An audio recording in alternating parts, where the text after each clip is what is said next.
magandang gabi sa inyong lahat. At ang haggard ko at ang tsaa ko. Ngayon, pag-uusapan natin kung bakit nga ba sobrang init ngayon. Kung ako ang inyong mamarapatin, ano yung mamarapatin? Kakaloka. Ayun na nga. Ang init ng panahon. Kanina tumakbo kami ng kasama ko na si Casey at ako'y hiningal agad.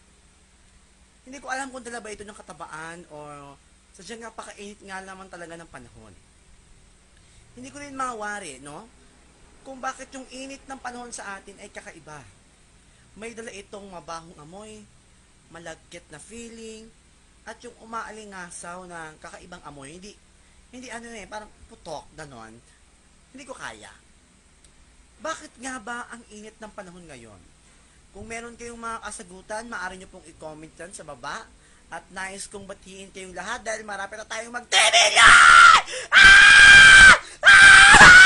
3 million na kami! Ayan. I-comment nyo lang po sa baba kung ano sa tingin nyo ang dahilan kung bakit mainit ang panahon ngayon. At nabasahin ko po yan ngayon dahil meron po akong madaming internet. At hindi po babakit ito. Sabi ni Jericho Villasis, gwapo mo po. Sabi ni Tiffany, pa-mention girl.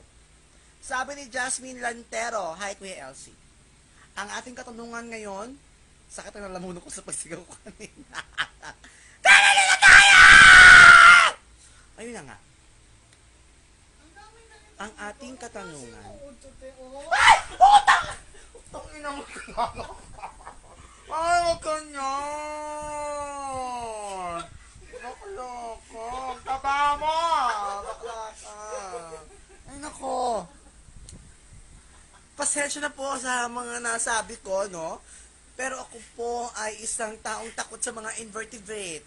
So, wag nyo pong gagawin yon dahil hindi ko po ikatutuwa. Punyeta ka, Ellie. Eh, naman, po ang tuwin natin yung gali, no? Ayan, kung meron pa po kayong iba pang mga chika, eh, ma-comment nyo po yun sa baba. Bakit nga po ba, no? Takot si Elsie sa invertebrate. Bakit ako si Elsie sa invertebrate? Dahil kadiri, lalo yung mga bulatit, uod na yan. Lahat ng mga lumiliit na lumalaki, hindi ko gusto yan. Hindi ko gusto yan. Ayan, ang ating katanungan po ngayong gabi ay, bakla ka, huwag ganon. Ang ating katanungan po ngayong gabi, no, ay, bakit sobrang init ngayon? I-comment nyo po yan sa baba at pipilitin ko pong sagutin pabalik ang mga napakaganda ng mga sagot. Dahil wala pa din sumasagot, no? Mabuti pang patay na natin to. Puro hi, hello lang. Walang sumasagot ng tanong.